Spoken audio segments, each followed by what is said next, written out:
Welcome back to Jump Scare. I'm Betty B. Deadly. And I'm Shad. And this week, we've come back from a little hiatus. Yes, thanks to the lovely folks at Spectrum, we were sans internet for several days. A week, actually. A week. The longest week ever. And I have had no phone for about a month and a half. So thanks to a big company that starts with the letter S and ends with the letter T. So thanks. So we will be covering Waxworks from 1988. It's 11:45. Let's go. Imagine, if you will, an exhibit in fear. It looks a little spooky, boys. You think we should do this? A place that appeals to your deepest and darkest fantasies. Ooh, scary. Your fascination with ghosts, monsters, and the many unearthly elements of the supernatural. Welcome to the Waxwork. Look. Now this is killer. Enjoy. Wow, the glasses from Nutty Zombies from Hell. Lose yourself in it. Would you like a closer look? Really? But whatever you do, don't step over the rope.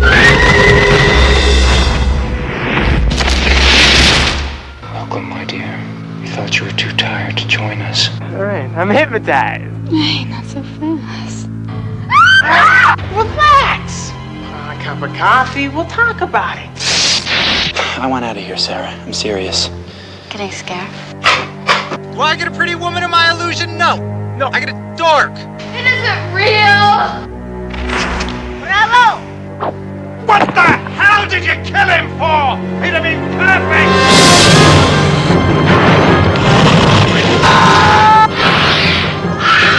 Live, my children. Live.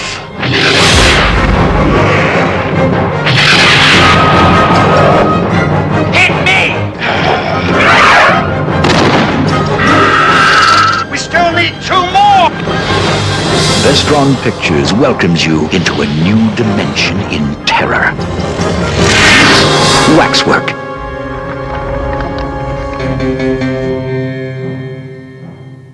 So there are some recognizable faces in this film. We have Zach Gallihan from Gremlins and Deborah Foreman. Many of you may know her from April Fool's Day. I know her fondly from one of my favorite movies, top 5 favorite romantic comedies from the 80s, Valley Girl. Oh yeah, you even have the special collector's edition of that one. Yeah, and the CD and like a bajillion other versions of the movie. I think I also have it on VHS. It's like if I was stranded on an island, that is the movie that I would take. Okay. One of the movies I would take. I would definitely take Valley Girl. So, and the fucking top man of the hour, I should have just started off, but I guess I saved the best for last, David Warner. Yeah, David Warner, and of course, as you may know David Warner from everything. If there's been a sci-fi or horror movie made in the last 40 to 50 years, and it's had a sequel, if he wasn't in the original, he was in the sequel. I love him, and My Best Friend is a Vampire. Yep. Of course, he's in my favorite movie with him is Time After Time. That's an excellent movie. A really fucking good movie. Yeah, I love that movie. It just kind of is one of those ones that it came out of nowhere, and I love it. They did that TV series that a couple of years ago, but it didn't catch on. No, it did not. It was so sad. It was a shame, too, because like the part of the charm of the original movie for me was that like Malcolm McDowell's a nerdy-looking guy. David Warner's just an average-looking guy, but then the new show comes out and everyone is like super sexy, carved out of marble, and I think that's why it didn't catch on with people. They were like, "Oh, well, this guy can't be evil. He's too good-looking." Well, we were missing some other people too. You said Zach Galligan, but we missed Dana Ashbrook from Twin Peaks. Oh yes, I'm sorry. Did I say Gallahan? I think I said Gallahan. Yeah, you did. Sorry, I was thinking of some other dude. So Zach Galligan. Yeah. And yeah, the chick from Twin Peaks. No. Dana Ashbrook is the guy. He's like the... Oh.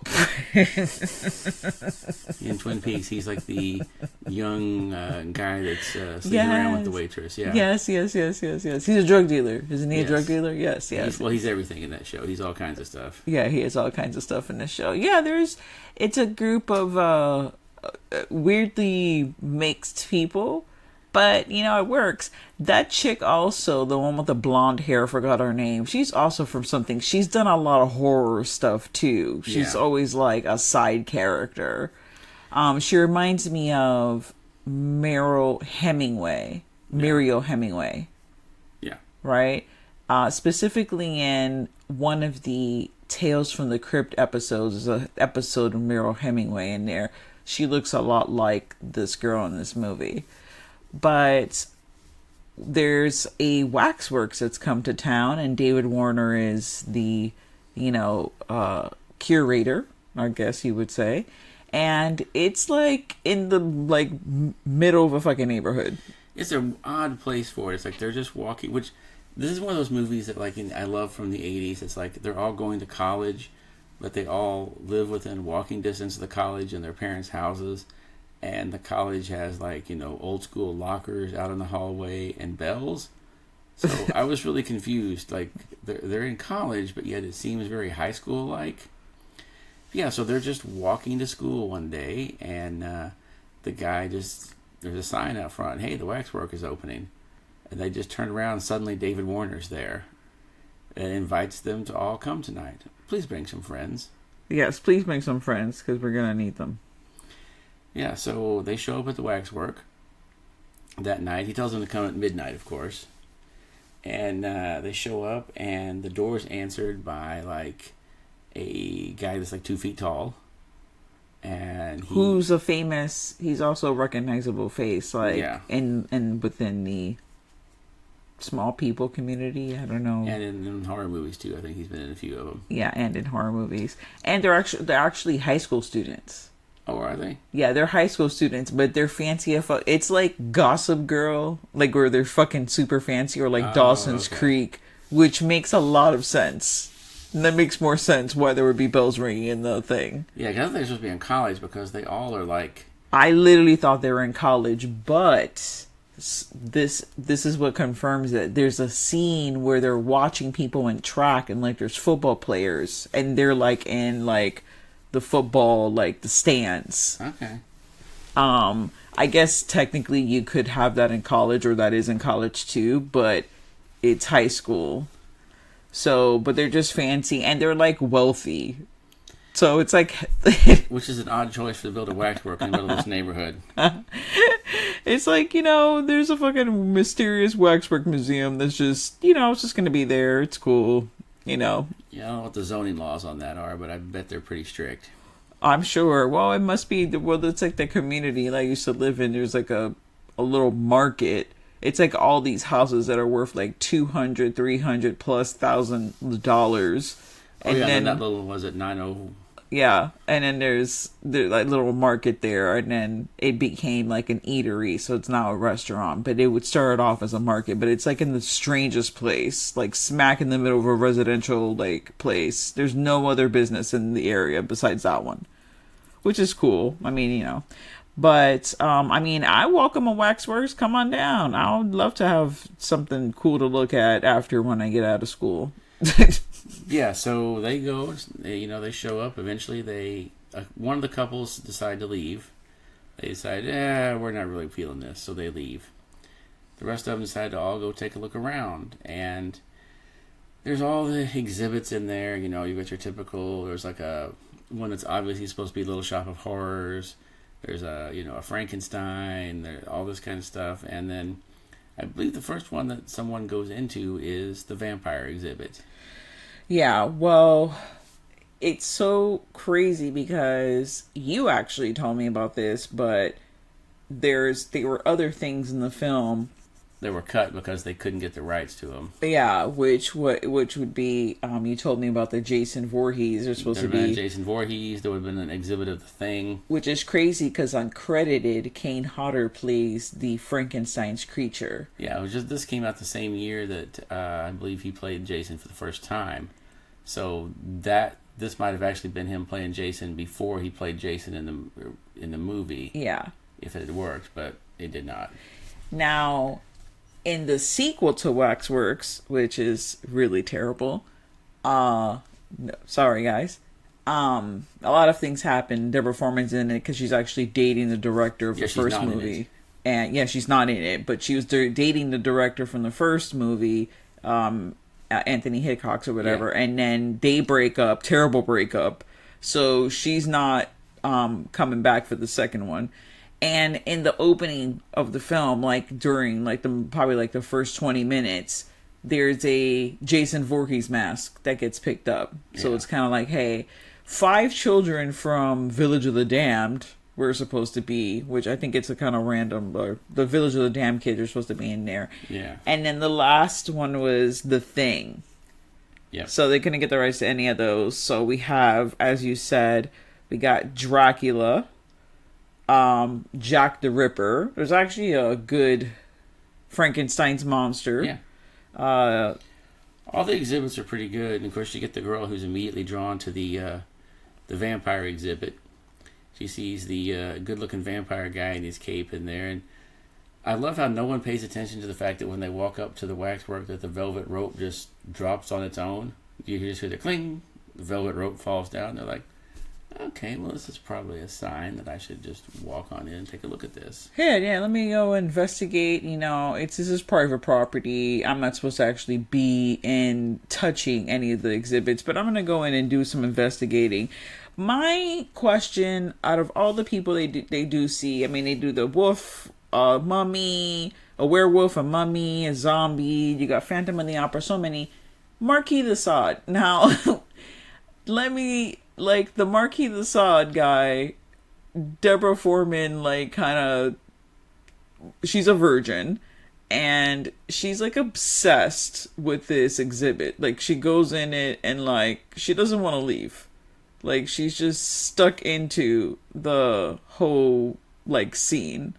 And I love that scene. That's, one of my favorite out of all the people, because they each go in, different scenes.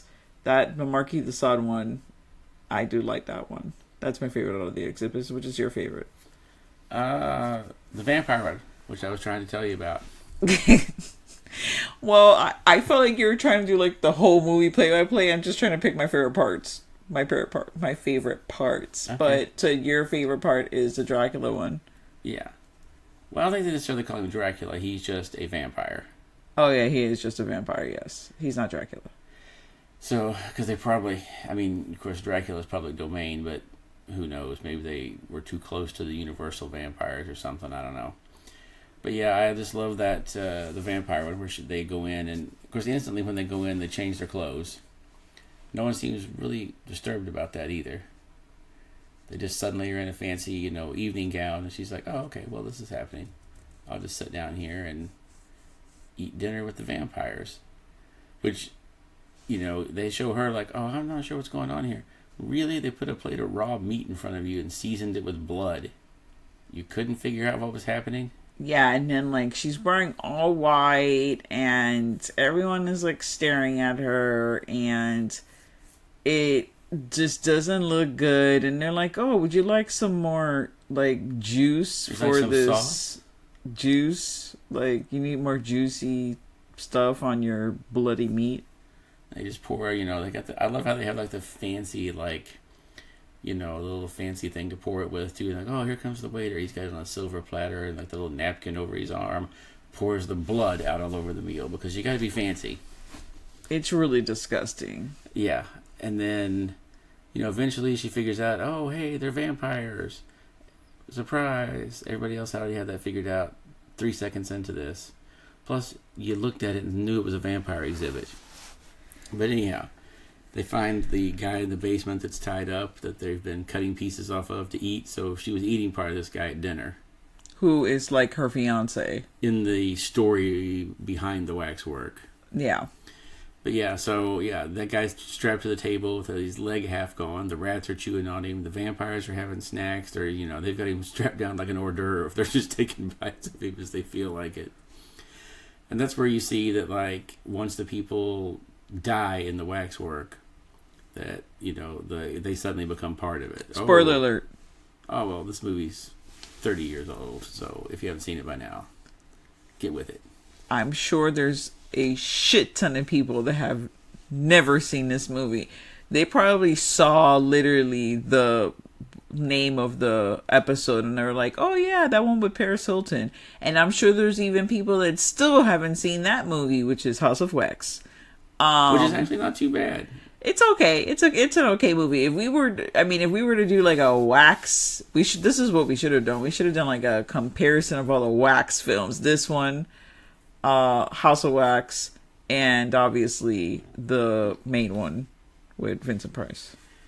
I might own that. I'm not sure. I think I actually might own the where there's a young Charles Bronson where you would never even fucking recognize him because he's just so insanely young. Because Bronson looked like he was 40 when he was 20, so he had to be like 15 in this show in order to look like he was 30. And he's huge too, and I mean he's a big fucking guy. I mean I just remember him being really big in the movie.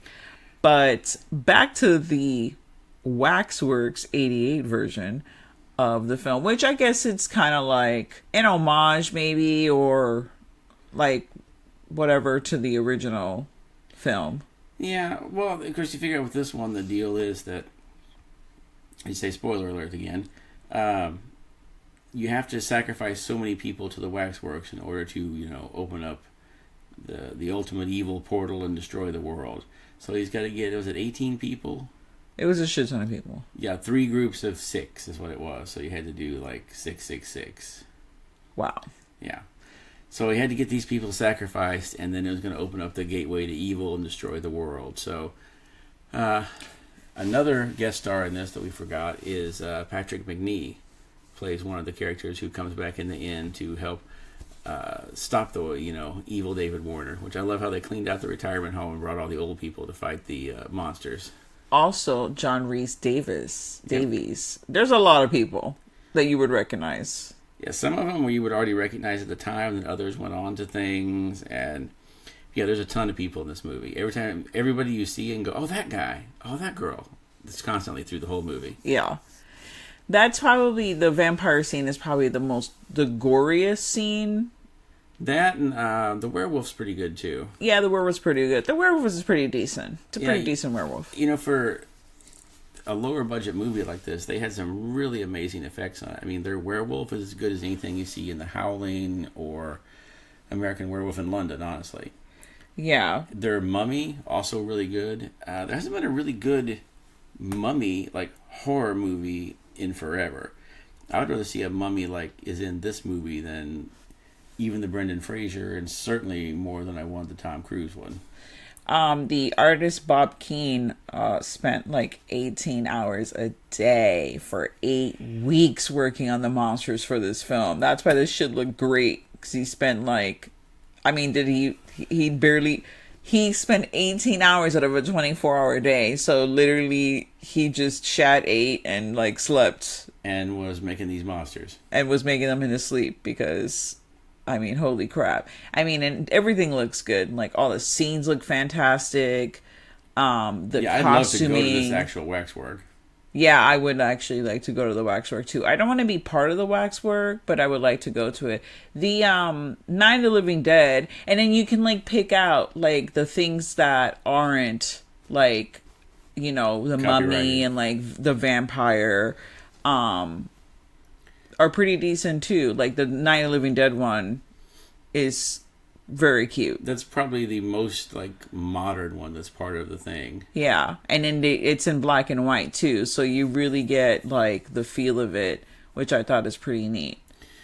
Yeah, I just wish it would have been cool if they could have got the rights to do like the Thing and do some more recognizable ones. I wonder if this is a case of one of those ones, if a studio now remade it, if instead of populating it with Dracula and that, if they could remake it and populate it with The Thing, American Werewolf in London, ones like that, you know? Yeah, I mean, but even if they didn't, the screenplay was only written in 3 days, so that's pretty impressive considering. You know, this was the 80s. I'm pretty sure there was probably drugs involved in writing that. And in the Mr. Caine also in his 18 hours working a day. Yeah, well, you know all those guys back at the time, like Steve Johnson and all those other effects guys, they were like, yeah, I came up with Slimer because I was high as fuck on cocaine. And he came to me and talked to me in the night and told me how to draw him. Oh, goodness. I can't even imagine, like, even being in any kind of drugs doing any of that. I would be totally freaked the fuck out. There's a lot of, like, different... There was 18, yeah, like you said, Waxwork exhibits. But we really only see a few up close. We see the ones that all the characters get involved in up close. And there's even a couple of them that we don't really see what happens to the people. We just see them step in, and then they're suddenly part of the exhibit. Yeah, there was the Invisible Man, an urban legend killer, an axe murderer, a voodoo priest, a zombie, werewolf, a mummy, Marquis de Sade, a witch, Count Dracula, so it does say Count Dracula, the Phantom of the Opera, Invasion of the Body Snatchers, Pod, a demonic baby from It's Alive, an alien creature, a Cobra Man circus freak, Jack the Ripper, Mr. Hyde, and a Golem. Wow. So there's a lot of stuff going on in the background that you actually don't see. You know, they're not really You only into. really see them for a second. They do a pretty good joke near the end when the Waxworks all come to life. Is that the plant is eating someone. It's like, feed me. It doesn't say Seymour, but it just says feed me. Yeah, which is really cute. The flesh, the human flesh used in that vampire scene that you like, is actually rhubarb, watermelon, and strawberries. So if anyone wants to recreate that for like a party, that would be pretty dope. I was gonna say, should we do a Waxwork party now? Waxwork party. Can I just put my whole face in wax? Well, that's up to you. But anyhow, let's talk about your Marquis de Sade scene. So throughout the movie, they make mention of the fact that, Deborah Foreman's a virgin. And early on, when they're like looking for clues about the waxwork, it turns out that Zach Galligan's uncle may have been involved somehow with David Warner trying to stop the waxwork. So they're looking through some of his things, and they find a book in there about the Marquis de Sade. And instantly, when she sees it, the book like starts glowing, and she's like hearing whipping sounds in her mind, and she's like, this, I'm into this. I'm into this. I've never had sex, but I do want to get punished for me having sexual thoughts. Yeah, she went from like 1 to 11 on the scale. Like, she didn't just be like, let's have sex. No, she went straight to the full-on BDSM. She skipped over all the baby steps you go to before that. She went straight to it. Yeah, which doesn't make any sense. It's such a weird thing to have put on the character. Part of me is like, was it just Anthony Hickok's like, this is what I'm into, fantasy of like seeing her be in this position, like all tied up and getting whipped by someone else? Yeah, I love like they got the two girls to come out. They rip the back of her dress open, chain her arms up, and then the Marquis de Sade comes out and just starts whipping the shit out of her. And they have the line later on where he tells Zach Galligan, you're just mad because her first orgasm wasn't at your touch, but at the touch of my whip. And man, she must have had a few because she is drenched in sweat hanging on those robes. She's like, yes. And she does not want to leave. She's like, more. Yeah, she was way into it. She, like I said, she skipped over all the baby steps. Yeah, she's really into it and totally like just in it to win it. You're right. She was so sweaty. She could have just slipped off the fucking like handcuffs or wrists. She could have wriggled right out of the cuffs and right out of her clothes and ran off down the hallway. She was so sweaty. She was like greased up and ready to go. Did someone just stand by her and like spray like oil and water? I was gonna say, who was like responsible for like, we're gonna need you to spritz her a little more. They're over there spritzing her up, keeping her sweaty for the scene. Yeah, which is like, why are you so sweaty? You're not doing anything. You're literally just standing there getting whipped. She was into it, apparently. Yeah, she was. She was way into it, and I get a feeling that Anthony Hickox might have been way into it too. Yeah, he's like, I need a close up of her face, please. Close up, more spritz, more spritz. But so at the end, we have the great crazy scene where they fail to stop the.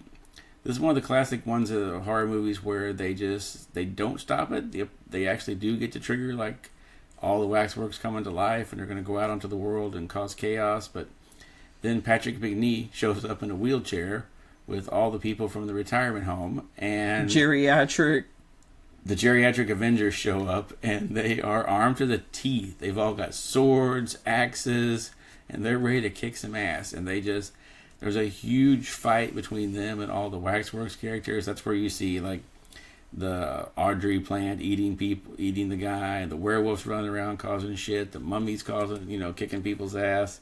It's amazing. That alone probably took forever to film. Yeah, that scene is just like, there's so much going on.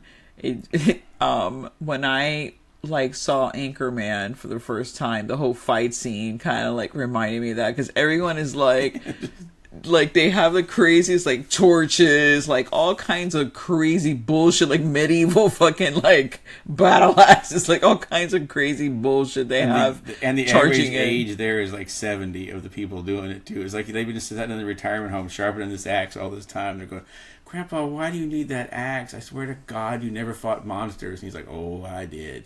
And one day I'm going to do it again. He's just like rubbing the stone across the axe. They're like, God damn, Grandpa's crazy.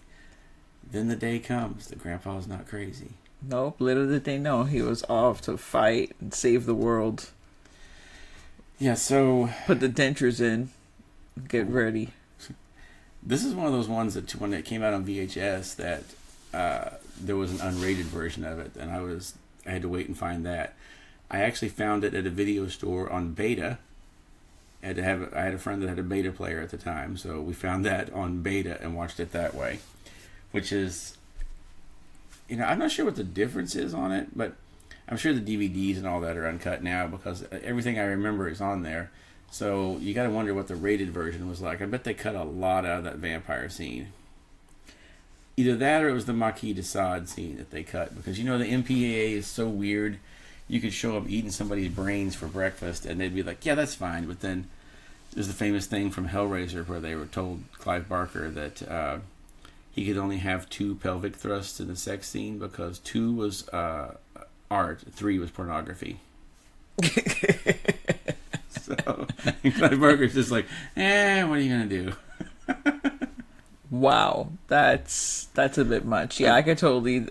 Who knows what scenes they cut? Maybe there was, longer scenes from the other scenes. The other sections of Waxwork.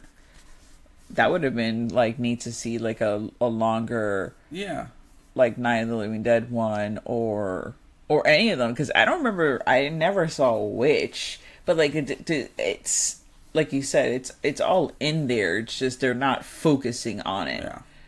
It's kind of just like a passerby. You get to see them during the fight scene. Yeah, you see everybody kind of do a little bit of something. Now that I really think about it, did Josh Whedon like this movie? Because in that movie, Cabin in the Woods literally is the same fucking fight scene, more or less. It's like all the things come alive and all these, they're all fighting one another. They push the purge button and everything just comes out. Yeah. Yeah, I hadn't thought about that, but yeah, that is probably where he got that idea, where it's just everything just goes crazy and they're out fighting each other. Yeah, because it's a cool idea. I mean, it's just one of those things. It's just cool to see all these different scenes of shit. You've seen Jack the Ripper, you've seen the Mummy in their own movies, you've seen this, but they're all in one. It's kind of like the Extraordinary Gentleman, but horror.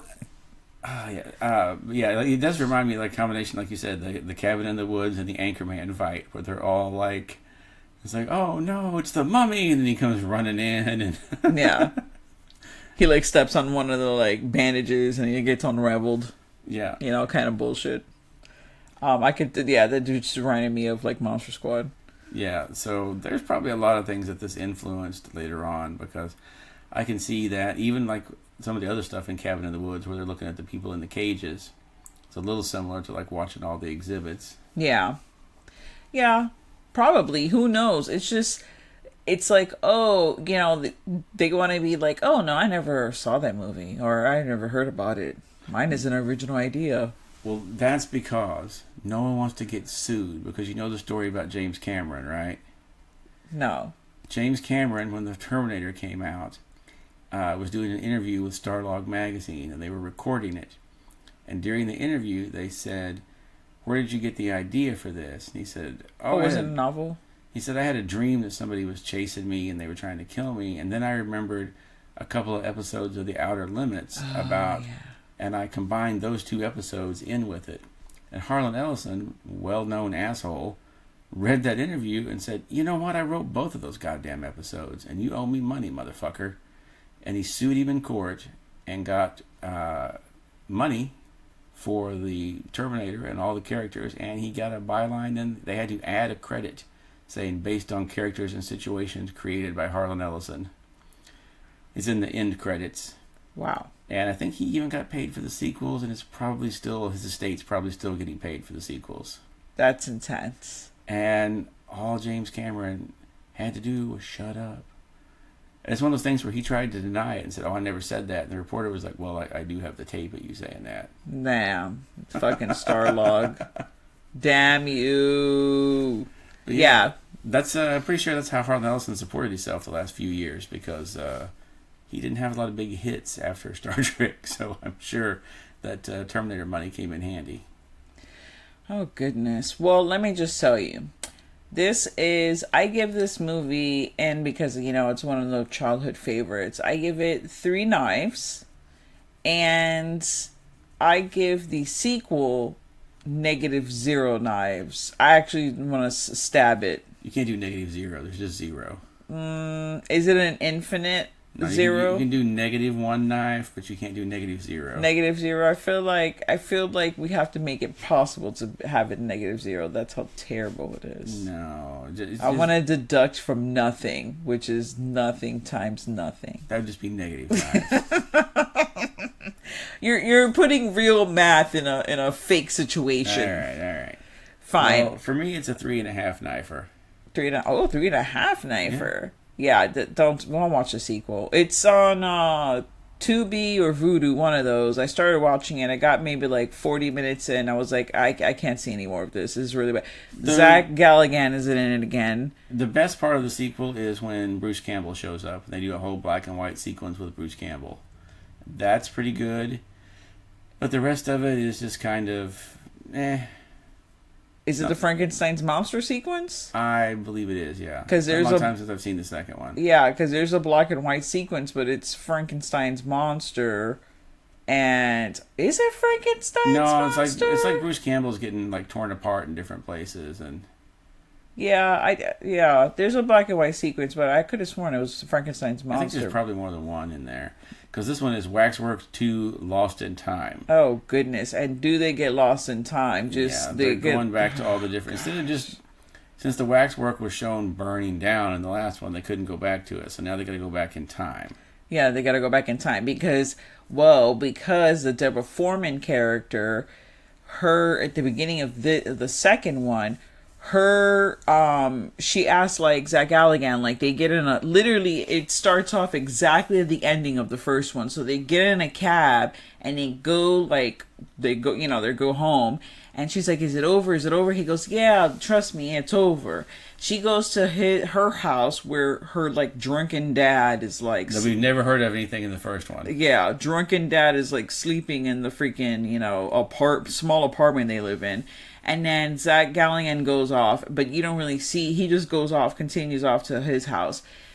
The hand of the freaking woman, one of the hands of the friends, like follows her home. Oh yeah, that's right. It crawls in there. Yeah, and kills the fucking dad. And Deborah Foreman gets put in jail because of it. She's on trial, and that's why Zach Galligan has to go. They both have to go back in time to like try to bring something back from and like prove that they, you know, had this whole thing happen at the Waxworks and the things came alive and whatnot. So they that's why they have to go back in time, and like they stop at Frankenstein's monster. Like they stop at the castle and they're trying to bring the book back with them, but then, you know, that's when the freaking villagers come with the, you know, torches and all kinds of shit, and there's a whole whatever. So they had to like jump back into time, and then they end up in like in the future in space, and that's like the aliens. Oh yeah, there's God. a bunch of ones. Yeah, and I couldn't do it after that. I was just like, this is really terrible. Really terrible. Yeah, the second one's got a lot of people that are notable in it too, but of course Bruce Campbell's in it, Michael DeBar's in it, Marina Sirtis, which I had even forgotten she was in it. But there's a few people in it that you would recognize, but it's just not as good as the original. No, it's not. I mean, you know, if it's a rainy day, you have nothing to do, or if it's like a party and you just have it on the background just for shits and giggles. And since these almost always come packaged together, Waxwork 1 and Waxwork 2 together, you might as well just watch it because it came with your disc anyhow, so you might as well pop it in. Yeah, I guess. Because I'm a fan of the movies where they pick up right after the original like that, like the original, you know, Halloween 2 where it picks up. I love that. Even I'm not the biggest fan of it, but the Hatchet movies all do that. Where one they pick up right at the end of the other one, you know. Mm-hmm.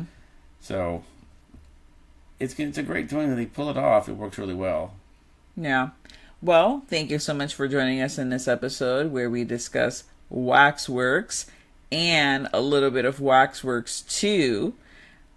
Because that's all the time I wanted to give to it. That's all the time it deserves. Just 5 minutes. So thanks so much, and stay tuned to the horror. And now, folks, it's time to say goodnight. We sincerely appreciate your patronage and hope we've succeeded in bringing you an enjoyable evening of entertainment. Please drive home carefully and come back again soon. Good night.